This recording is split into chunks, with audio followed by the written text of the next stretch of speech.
Fala, meus amigos, como é que vocês estão? Tudo certo? Estamos dando início ao nosso episódio de número 7 do Encontro Cash. E eu, aproveitando o ensejo, já peço para que você nos siga nas redes sociais, no Instagram, Eliel Trabalho, também no Instagram, nossa página do Encontro Cash, e vai lá no YouTube e se inscreve no nosso canal Encontro Cash.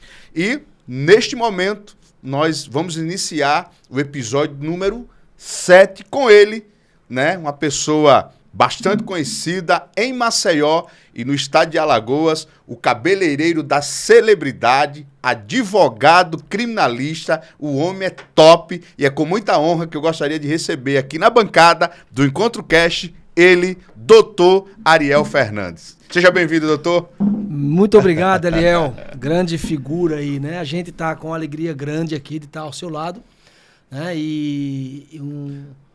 O encontro já é um sucesso, né? E pra gente é uma alegria muito grande. Maravilha. A primeira pergunta, doutor Ariel, que a gente sempre faz, que é de praxe aqui do nosso programa, é: quem é Ariel Fernandes? Rapaz, é tão simples a pergunta, né? E é tão difícil de responder, né? É verdade. Não é, Henrique? É tão simples e tão difícil ao mesmo tempo de responder, né? Ariel Fernandes, filho de Dona Carmelita, do senhor Adelmo, e 8 irmãos, né? Eu costumo dizer que eu acho que eu andei quase os bairros de Maceió inteiro, né?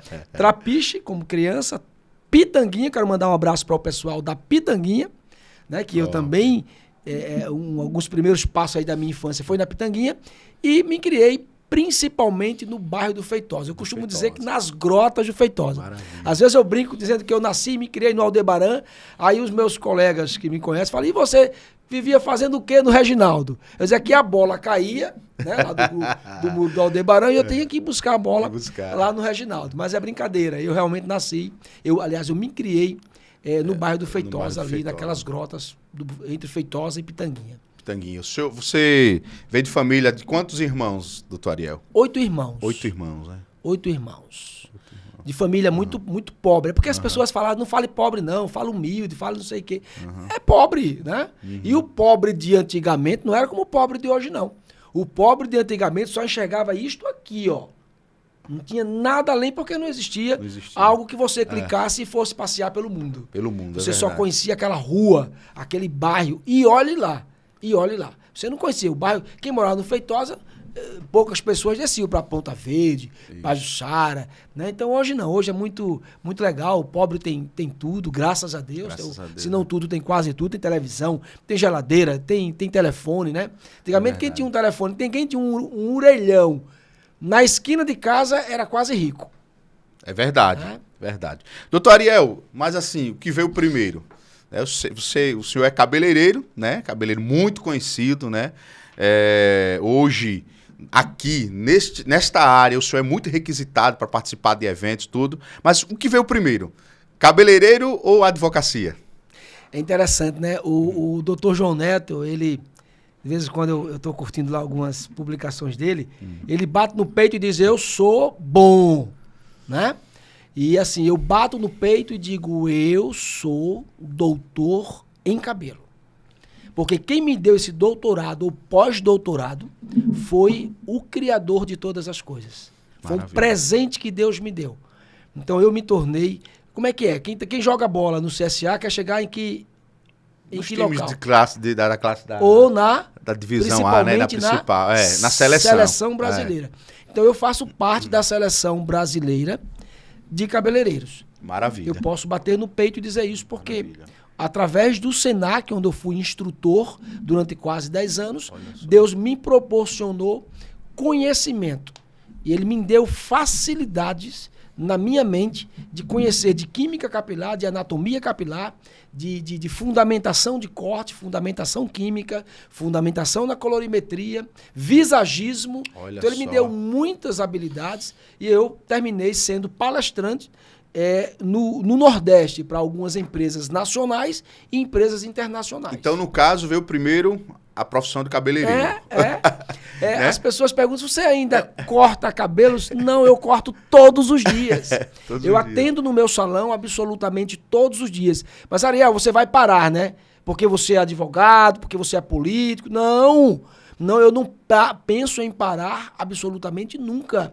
Só quando o Papai do Céu me tirar as condições físicas ou me levar para sua eternidade. Mas, doutor, como foi esse ingresso na área de cabeleireiro? Porque, né, geralmente, né, a gente... É difícil de ver um cabeleireiro assim... Pode dizer direto, fale direto. Vá. Eu tô imaginando que você quer falar. Fale.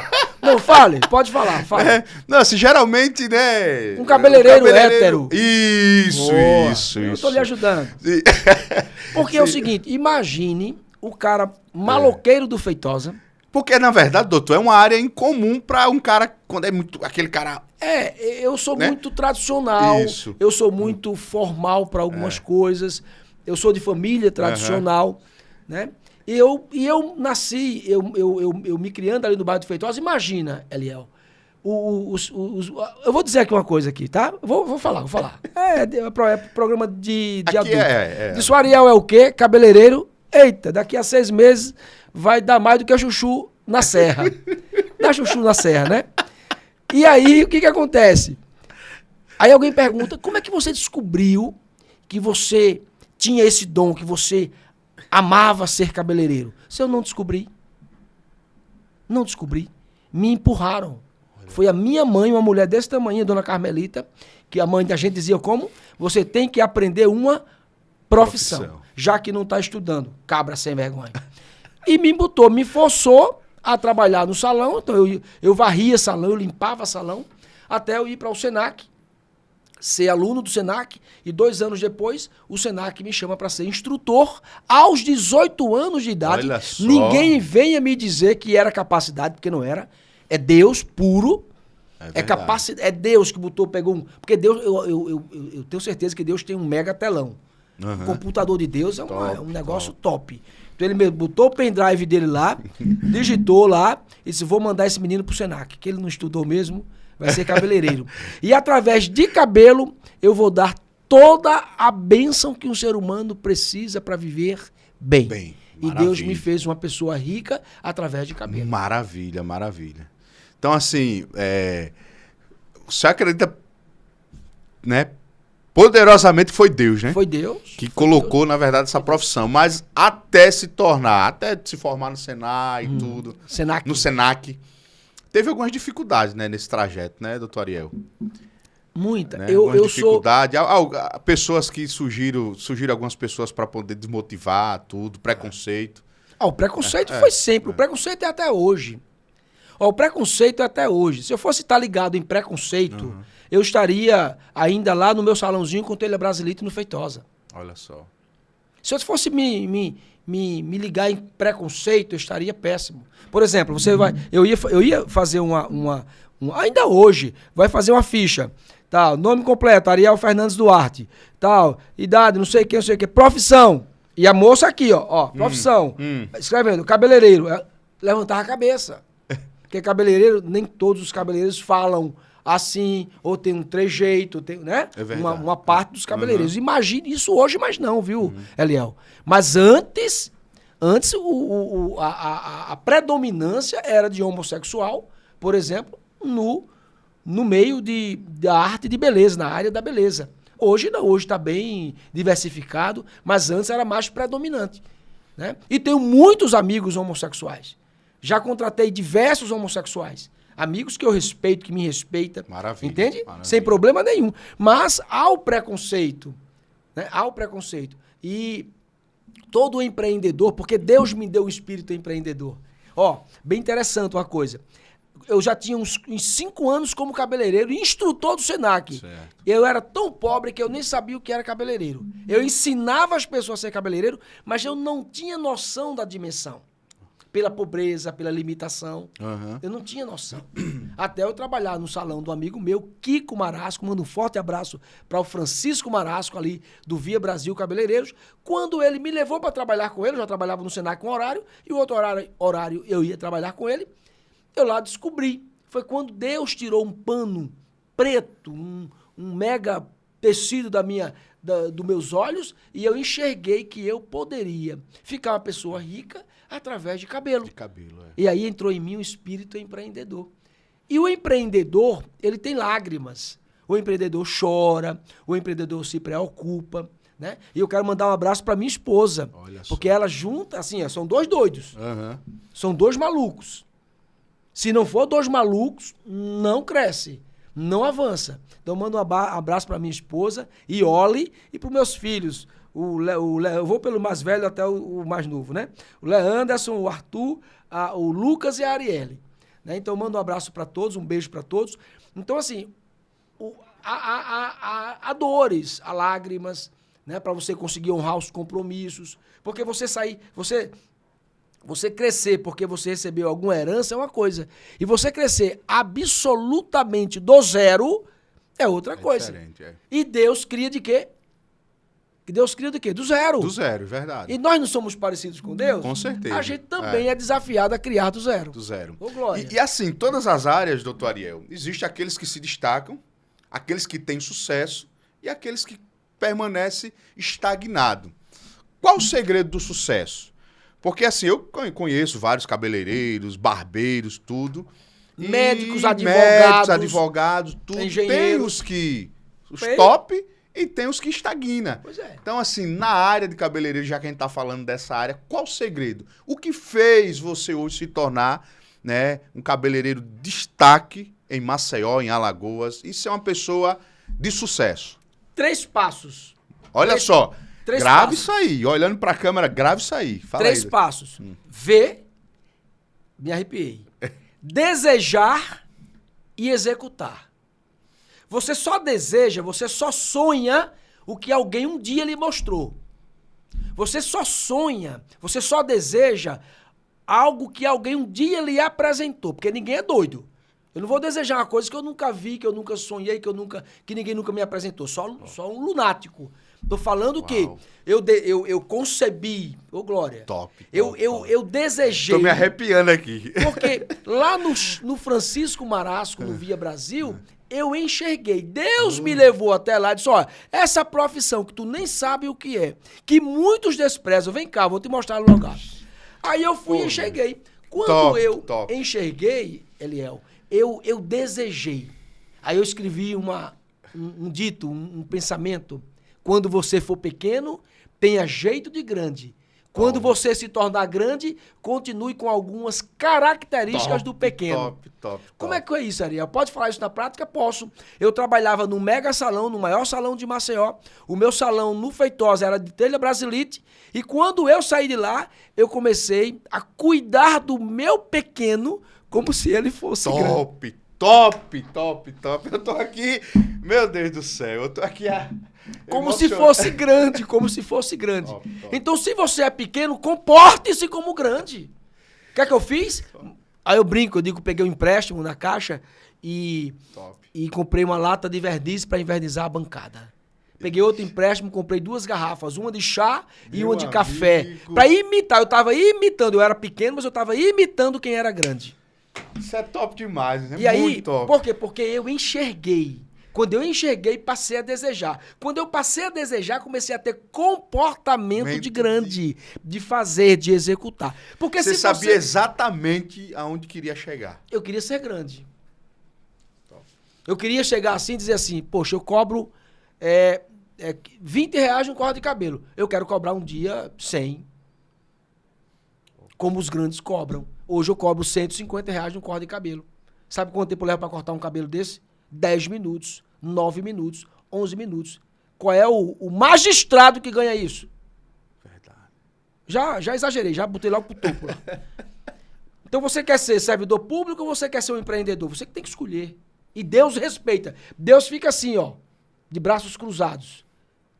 Deus respeita a sua atitude. Vou até descruzar os braços. Deus respeita. Porque assim, se você não quer crescer, Deus respeita. Verdade. Você vai ficar com 80 anos e Deus respeitando o que Ele quer, a sua alma, a sua vida, Ele salvar. Agora, o aspecto de empreender, de avançar, de mudar, de não se conformar, é seu. Top. A capacidade Ele já lhe deu. Top. Primeira, ver. Segunda, desejar. Conceber. Desejar. Deseje. Eu tô doido pra comprar um Corolla. Tu foi olhar o Corolla? Não. Ô, meu irmão, então você não tá desejando? Vai olhar, vai tocar, vai pegar, para perguntar. Quando eu vim para Jatiuca, para sair do Feitosa, porque eu derrubei o salãozinho de Brasilite depois, construí um salão bonito, já cobrava mais caro. E quando eu terminei o salão, minha mamãezinha foi pro céu, faleceu. Eu cheguei pra minha esposa e olha, falei, amor, vamos embora, vamos. Mas eu não tinha dinheiro pra comprar, não tinha R$1 pra comprar uma Coca-Cola. Mas eu queria comprar uma casa na Jatiuca. O que é que eu fiz? Saí perguntando. Entrava na casa dos outros, quanto é? O senhor troca em quê? É quanto? Imagina uma casa dessa hoje, 800 mil. Como é que você vai arrumar 800 mil se você não tem crédito? É você ir numa direção na contramão da lógica humana, né? Porque assim, você não tinha R$1 no bolso e tá numa área daquela. Pois entendeu? Eu não tenho um, eu tenho dois. Posso nem estar falando. Eu tenho dois.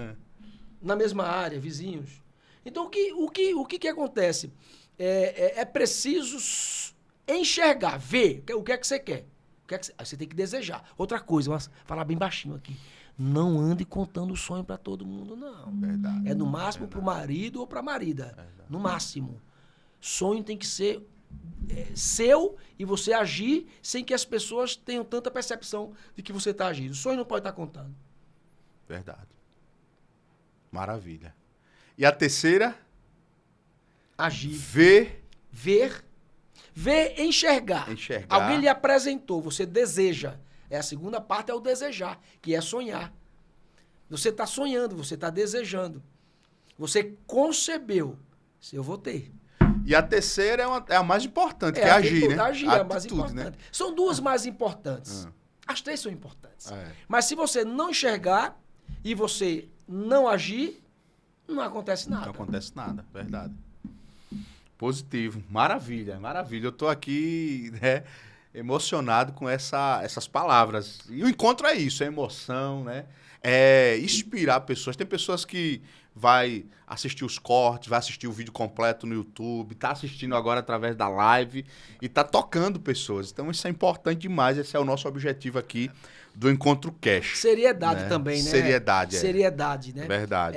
Ser verdadeiro, ser sério. Eu não indico nada para um cliente que seja porque eu preciso pagar alguma conta amanhã, até porque eu nem sei que conta eu tenho que pagar. Verdade. Porque quem paga é a minha mulher. Né? Então, essa semana alguém falou assim, tem homem que esconde a carteira da mulher. Eu digo, rapaz, a minha, eu não escondo não, porque não tem dinheiro. O dinheiro já é com ela, ela toma o dinheiro. Então, assim... Ela tá assistindo, Ariel? Eu acho que tá assistindo. Tá assistindo? Eu falei... Quem manda é a mulher, Não, falaram essa semana, porque tem homem que a mulher não tem nem acesso à carteira. Eu disse, rapaz, olha, a minha é porque ela não quer ter acesso, porque ela sabe que não tem dinheiro. Porque o dinheiro é com ela. É mais fácil eu ter acesso a dela. É verdade. Porque é ela que controla. E outra coisa, fica como mensagem também. Não adianta você querer fazer tudo. Não existe um bom médico, não existe um médico com sucesso se ele não tiver um gestor. Não existe um cabeleireiro com sucesso se ele não tiver um gestor. Verdade. Não existe um advogado com sucesso se ele não tiver um gestor. Ele precisa ter gestor, porque ele precisa estar livre para aplicar a sua força, o seu entendimento no atendimento ao cliente. Outra coisa, eu não sou cortador de cabelo. Eu sou médico. Médico da autoestima. Top.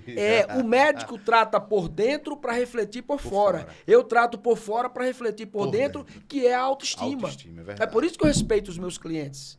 Não consigo agradar a todos, mas eu respeito aos meus clientes. Eu me esforço para poder resolver o problema dele. O meu cliente não é cliente, meu cliente é paciente. Eu trato como paciente e respeito. Maravilha, maravilha. Mas, doutor Ariel, esse sucesso todo na área, né, de cabeleireiro, tudo, como surgiu?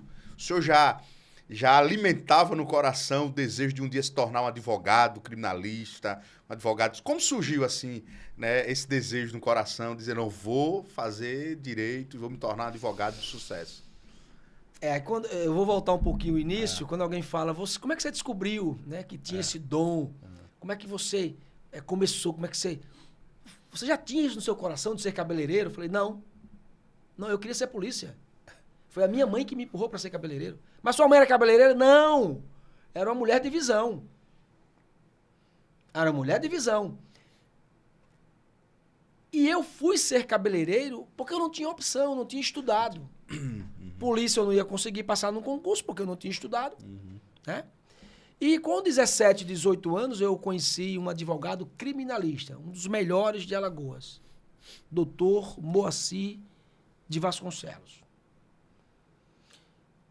E eu me apaixonei pela profissão de advogado criminalista. Mas para ser advogado, eu tenho que fazer o quê? Tem que fazer a faculdade, 5 anos. 5 anos de 5 estudo. anos, depois OAB, né? Quem nunca estudou, como é que vai ser cabeleireiro? Um dia eu falei na igreja, só irmãos, eu não penso em ser presidente da República. Porque se eu pensar em ser presidente da República, eu vou ser. Porque tudo que eu penso me sobrevém. Aí todo mundo riu, assim como o senhor riu. Não riam não, que eu tô falando a verdade, eu tô falando sério. Porque eu mostrei a minha carteirinha de estagiário da OAB, de estagiário. E o pessoal riu. Falei, não riam não, que essa carteira de estagiário, ela tem sabor como se fosse a carteira do advogado. Porque eu nunca nem me imaginei, Eliel, estar sentado numa sala como estudante de direito. Top. Porque esse sonho, para mim, ele era impossível. Era mais fácil ser presidente da República do que ser advogado. Porque para ser presidente da República, você precisa apenas aprender a jogar xadrez político. Político, é verdade. Apenas, né? Apenas. Mas para ser advogado, você tem que estudar 5 anos numa faculdade, depois estudar mais um não sei quanto tempo para passar no exame da ordem. Isso. E quando eu comecei, e aí não vai dar tempo de contar essa história, mas assim, por exemplo, Ariel, você gosta de assistir filmes? Minha mulher é apaixonada por filmes, séries e tal. E eu não tenho paciência. Eu não sei se eu sou meio, né? Minha mulher fala que eu não sou muito normal, não. Eu não tenho muita paciência. Mas o único filme que me prendia e ainda hoje me prende é o filme que tem Tribunal do Júri. Olha só. Eu sou apaixonado pelo Tribunal do Júri. Apaixonadíssimo pelo Tribunal do Júri. Se quiser me ver feliz, me mande para o presídio, para visitar os clientes. Se quiser me ver feliz, me mande para o Tribunal do Júri, estudar um processo de homicídio ou de tentativa de homicídio. Olha só. E aí, era impossível. Até um dia, eu quero mandar um abraço para o Múcio Arruda, se puder marcá-lo também. Doutor Múcio Arruda, pastor, advogado, conhecido, né, muito competente. E professor de direito, de direito civil. E aí, ele me disse, rapaz, curso é direito. E ali, não vou contar a história toda, me arrepiei, me instalou a mente, assim, veio uma coisa na mente, assim, falou, eu posso. E aí comecei a estudar direito, mas eu comecei a estudar direito, que minha mulher também teve depois eu conto uma outra oportunidade. Comecei a estudar direito com a certeza que eu não faria o curso, a prova do exame da ordem. Porque todo mundo fala que é muito difícil. Como é que o cara que nunca estudou na vida, né, vai passar num exame tão difícil desse, uma prova tão difícil dessa? Aí quando chegou no meio do curso, eu falei assim para os meus colegas, que chamavam de velho, né?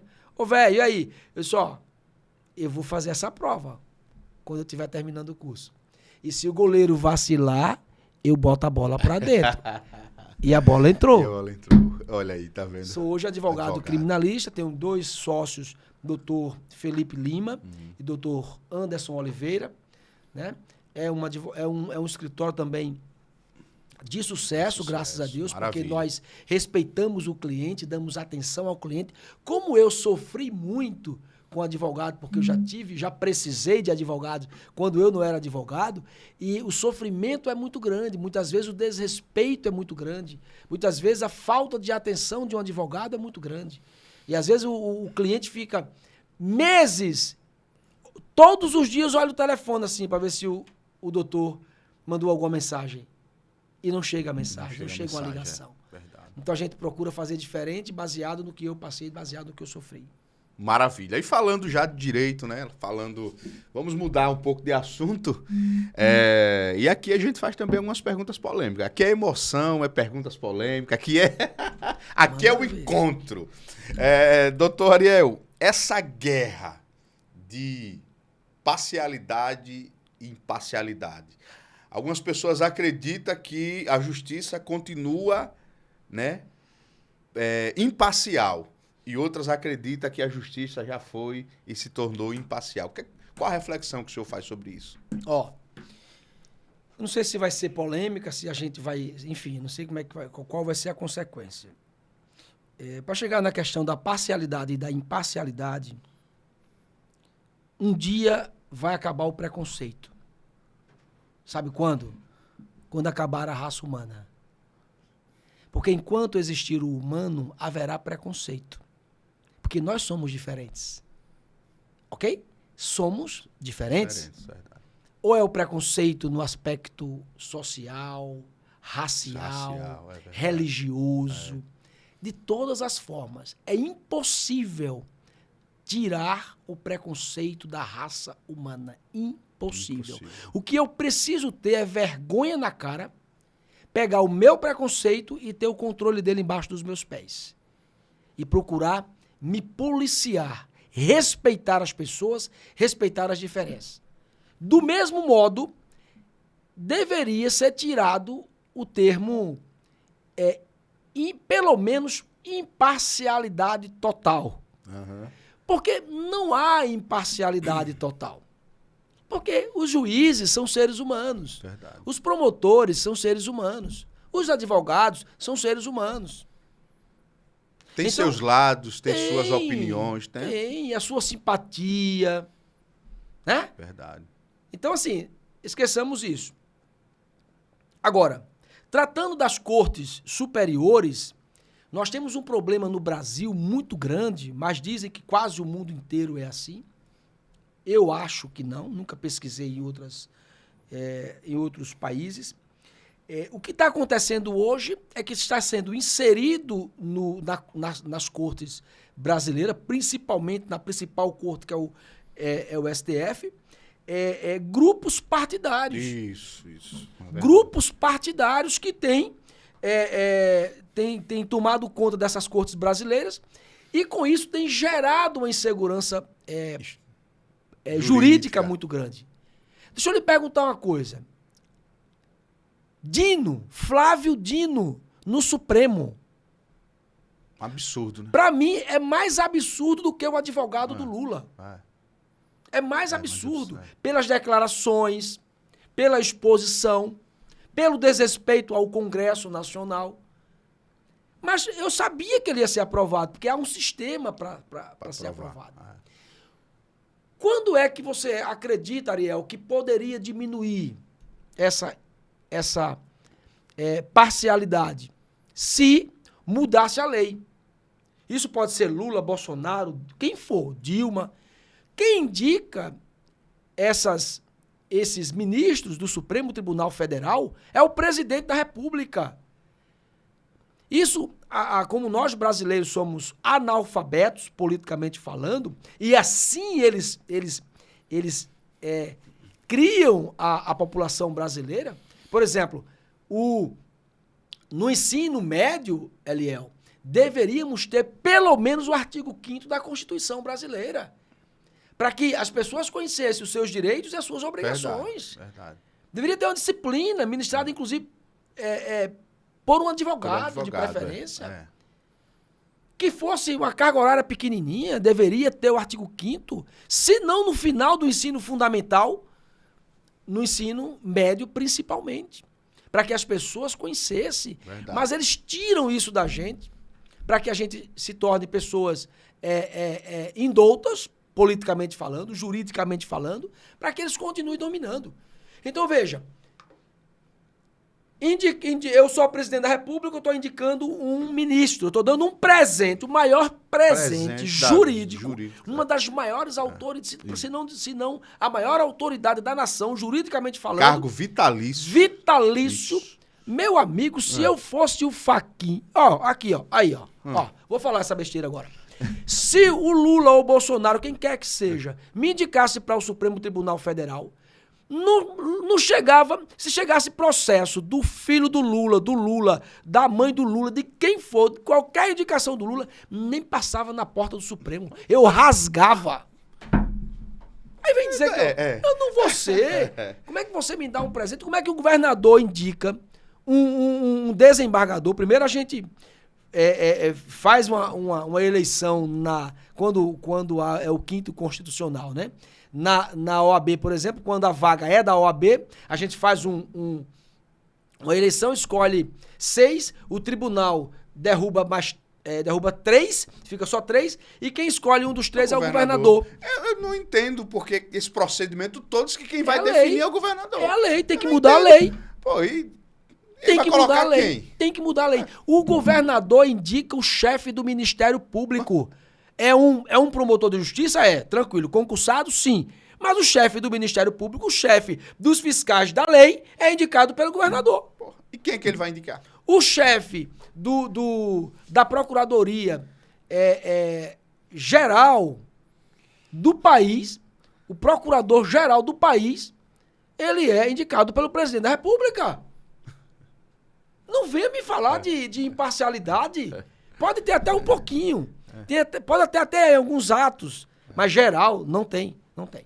Então, assim, essa insegurança jurídica ela é provocada, inclusive, eu vejo que pela própria lei. A solução seria mudar a lei. Mudar a Constituição. E a gente tem visto, por exemplo, a semana passada mesmo, várias decisões descondenando um monte de políticos, né? A nível nacional. E tem que devolver o dinheiro. Devolva o dinheiro, peça desculpas e ainda esses empresários e políticos entrem com ação contra o Estado. Uma construtora que devolveu bilhões, devolva os bilhões e ainda paga indenização, Estado.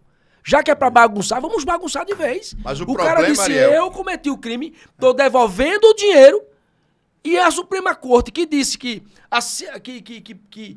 porque é o seguinte, esses processos, Eliel, eles foram pelo juiz de piso, a gente chama o juiz, é o primeiro juiz, tá certo? Que é o juiz da vara, primeira instância. Ele foi para um tribunal, eles foram julgados pelo colegiado, né? Pelo tribunal. Depois, por diversos motivos e diversos atos, confirmados pelo Supremo Tribunal Federal. Não foram outros ministros. Os mesmos ministros foi que anularam esses processos. Esses processos. Porque não tinha como ser... não tinha como... enfim. É isso aí. Né? São coisas que a gente fica tentando entender e não consegue entrar na cachola da cabeça, né, doutor? Exatamente. São muitas coisas. Mas já falando, já que a gente entrou no ambiente político, né?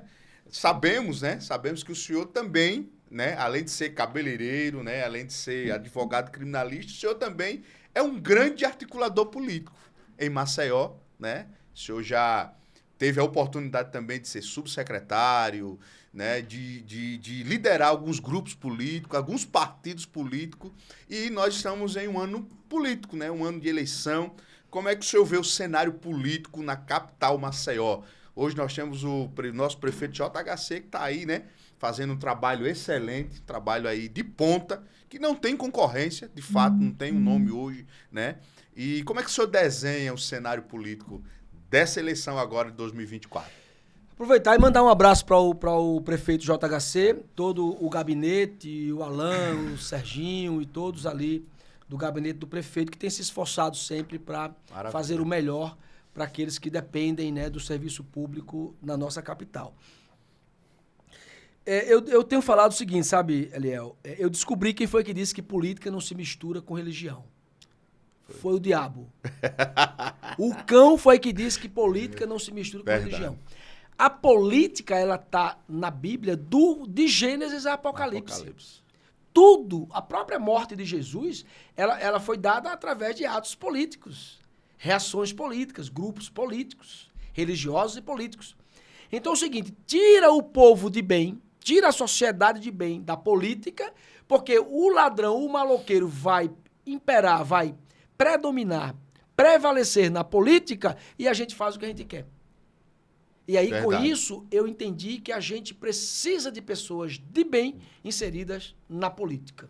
Né? Eu vejo Maceió hoje, através do prefeito JHC, uma gestão que indiscutivelmente é aprovada pela maioria, né, da população. Isso não tem nem discussão. É um menino novo, né, com ideias novas, né, uma camarada mente aberta, e isso faz toda a diferença na política. Faz a diferença. Né? A atitude, as ações, elas têm refletido na sociedade, inclusive de baixa renda. Né? Então a gente tem assim, entendido que a sociedade de bem, o homem de bem, quando alguém fala assim, rapaz, como é que você tá? Eu até brinco, às vezes, algumas irmãs falam assim, meu filho, saia desse negócio de política. Eu digo, olha, eu vou aproveitar e vou sair da igreja também. Não, por que da igreja? Porque o cuidado que eu tenho que ter para não me corromper na política é o mesmo cuidado que eu tenho que ter para não me corromper na igreja. Na igreja, verdade. Perfeito, perfeito. Não tem muita diferença, não. A gente é que quer dizer que tem diferença. Não tem diferença. O meu comportamento, a minha conduta, a conduta do político, a conduta do líder religioso, do líder político, do líder empresarial é que faz a diferença. A minha conduta é que tem que fazer a diferença. Né? Onde eu chego, graças a Deus, as pessoas me respeitam. Quero mandar um abraço, inclusive, para o deputado Mesaque Padilha, para o seu chefe de gabinete, o Gunnar, né? Que tem também se esforçado para representar o povo cristão na Assembleia Legislativa. Depois trazer o Mesaque aqui, né? Pra gente bater um papo com ele. Aí, deputado. Né? Aí muito bom aqui, viu? Top. Né? Então, mandar um abraço. São pessoas também que têm se esforçado para representar os cristãos, os evangélicos, né? Os católicos também na Assembleia Legislativa. A gente sabe que há um desafio muito grande. Verdade. Né? Quando foi que eu descobri que eu não queria ser candidato? Quando eu descobri que um político só não consegue fazer muita diferença. Verdade. Depois, em 2010, eu deitado, não vou dizer que foi Deus que me revelou, porque eu não tenho certeza, deitado me veio uma ideia. Daquela ideia eu disse, então, um homem só pode fazer a diferença. E aí eu me lancei candidato através de incentivo de alguns amigos. Então, assim, pode fazer a diferença através da sua conduta.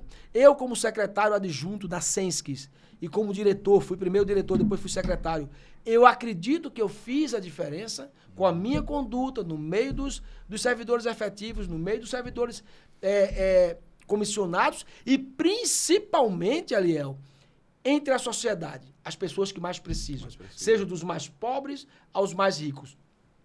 Eu atendia o seu Zezinho da cebola, do tomate, e atendia um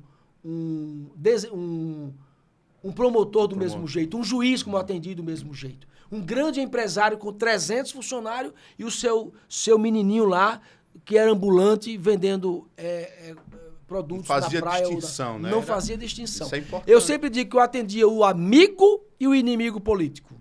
Porque o que é comum é o político tradicional pega a sua demanda, que não quer favorecer o seu grupo político, e bota a tua demanda lá no último lá e nunca vai tirar de lá. Verdade. Eu, graças a Deus, posso olhar no olho de qualquer um e dizer que eu procurei ser imparcial como servidor público. Crime ambiental da Braskem. Qual a sua opinião? Essa foi a mais pesada de todas. Né? Porque assim, existem vários comentários, né? Querendo jogar a culpa em outros, né? Aquele negócio todo, mas qual é a sua opinião com relação a isso? O Henrique até mandou levantar a cabeça. Né? Porque é muito forte esses movimentos, esse, na verdade, crime mesmo da Braskem não é de hoje. Existe um tempo. Deixa eu lhe falar um negócio. Eu nunca toquei nesse assunto publicamente. Porque eu acho que pior do que o crime ambiental são políticos se aproveitarem daquela situação. Nunca nem tinha me vindo essa frase. Pior do que o crime ambiental que a Braskem provocou. São políticos se aproveitarem daquelas famílias desoladas, tristes, com problemas psíquicos através do crime cometido. O que eu vou falar aqui, poucas pessoas falaram. Eu ouvi quase ninguém falar sobre isso. Não era só a Braskem que deveria ser punida, não. A Braskem é uma das que deveria ser punida. Deveriam pegar, agora eu vou bater até em mim mesmo. Os governadores, não é o Paulo Dantas também, não. E nem é o JHC. Porque estão jogando a culpa no prefeito JHC, mas JHC, ele não tem absolutamente nada a ver com esse resultado da Braskem. E nem o Paulo Dantas. O próprio governador Paulo Dantas, que não tem nenhuma relação política, ele próprio. Quem deveria ser punido seriam governadores anteriores, prefeitos anteriores e presidentes anteriores. Verdade. Quem deveria ser punido são fiscais do IMA anteriores, secretários do município, do meio ambiente anteriores do município e do estado, Eliel. Porque essas mineradoras, elas são reguladas. Existem fiscalizações. E cadê as fiscalizações? Verdade. Por que há 10, 8, 12 anos atrás permitiram tantas construções no bairro do Farol, naquela região? Prédios que nem foram entregues, concluídos, iam entregar e não aconteceu. Não aconteceu. Você consegue entender o que eu estou falando? Estou entendendo. Mande prender secretários anteriores. Fiscais, gestores, né? E eu que fui secretário de junta anterior e diretor, se eu tiver culpa também, mande me prender, mande eu pagar também. Tem que buscar, não é o... Porque é muito... É nisso que eu digo. O Estado, a marreta do Estado, ela tem 100 quilos. Ele tira o dele da reta, tira o nome dele da reta e bota uma empresa que pode pagar. Mas o Estado não está assumindo nenhuma responsabilidade. Pelo contrário, está se aproveitando do dinheiro da Braskem e da miséria daquele povo. Verdade. Inclusive o município também. E a União. Todos se aproveitando. Só a Braskem assumindo a responsabilidade. Cadê os fiscais do IMA? Cadê os fiscais do meio ambiente? Do município, do Estado e da União? Porque aquilo tinha que ter tido uma regulação, aquilo tinha que ter tido fiscalizações. Verdade. Mas o Estado não tem equipamento, não tem porque é safado. Não tem porque o Estado é bandido, é marginal. O Estado é o que mais vive à margem das leis. O Estado é o que menos cumpre as leis. O Estado é o que menos cumpre a Constituição Federal. Aí pega uma empresa e culpa a empresa. Ela tem que pagar pelo percentual dela, o Estado, o município e a União. Verdade. Desculpa aí Não, perfeito. A minha expressão aí. Perfeito. Porque a gente já pegou um gancho, entrou em outro. Doutor Ariel, a gente já está chegando no final do nosso bate-papo. É bem dinâmico, bem rápido, mas um excelente bate-papo, né? E já que estamos, né? A pergunta que o senhor ia me fazer, pergunta... não fez.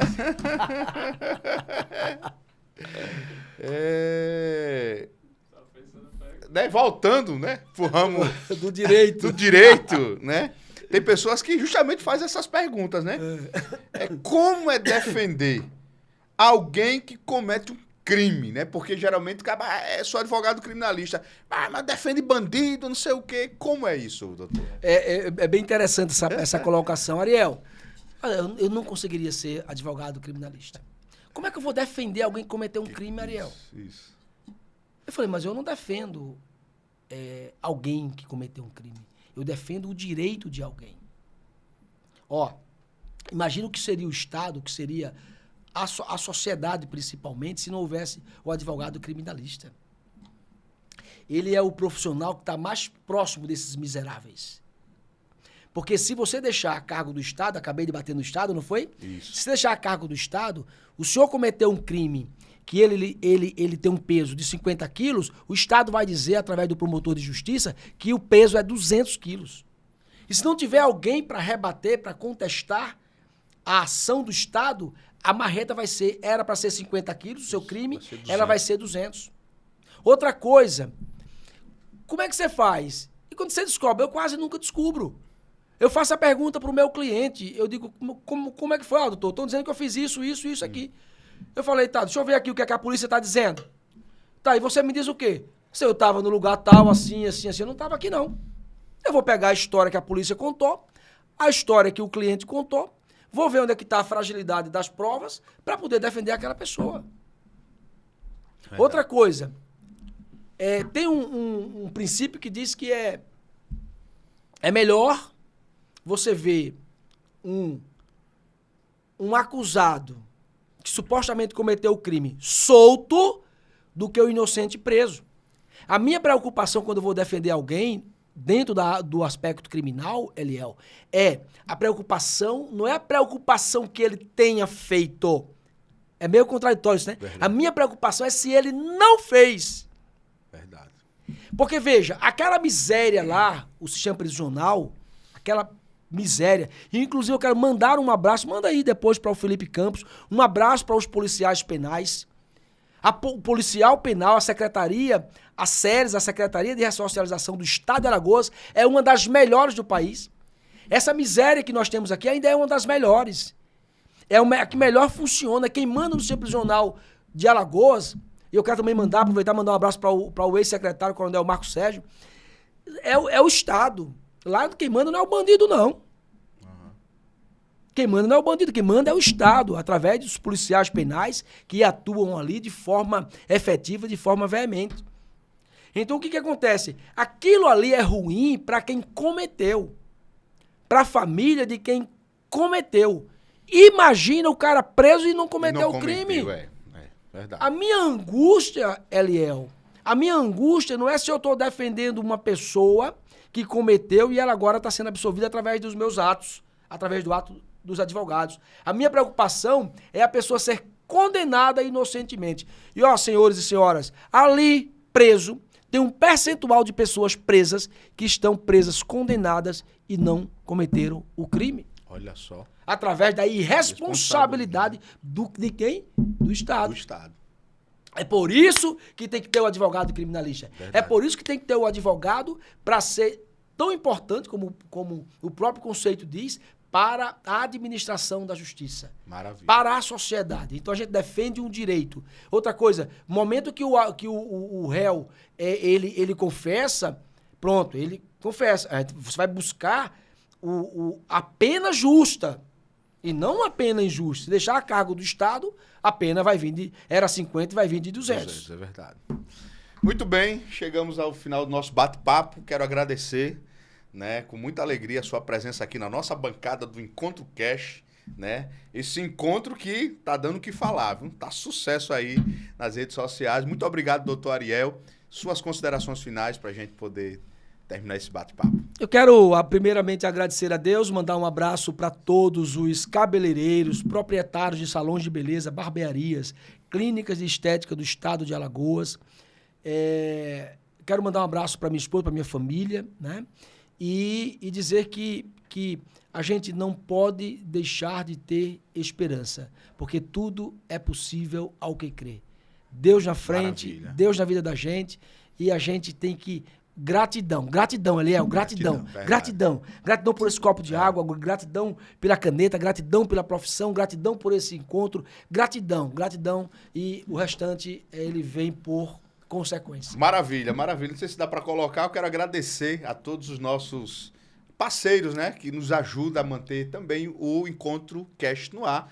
Um abraço aí para o Beto da Maceió Signes, né? O Beto é um amigão. Pensou em comunicação visual, banner, fachadas, tudo que você pensar em comunicação visual é com o Beto da Maceió Signes. Também um abraço para o meu amigo, né, de longas datas, Isael, da Maceió Flash Food. E para você que quer estar com a internet altamente veloz e conectado com o mundo, eu lhe indico a WC Internet, né? Conectando você com o mundo. É isso aí, tamo junto e um abraço. Eu esqueci, pessoal, siga lá Ariel Cabelo e Corpo. Isso. E Ariel Fernandes _, né? Assim? Peça pra me seguir também, o pessoal que tá aí siga na live aí, Ele é o trabalho. Tá aí, Boa. ó. Beto da Maceió Signes, um abraço, né? Grande incentivador. Maceió Flash Food, nosso amigo Isael. E a WC Internet. Então, segue aí, viu, a gente. Ele é o trabalho no Instagram. Né, doutor? Boa. Abraço a todos. Obrigado. Beijo. Fiquem com Deus. Tamo junto. Um abraço. Aê.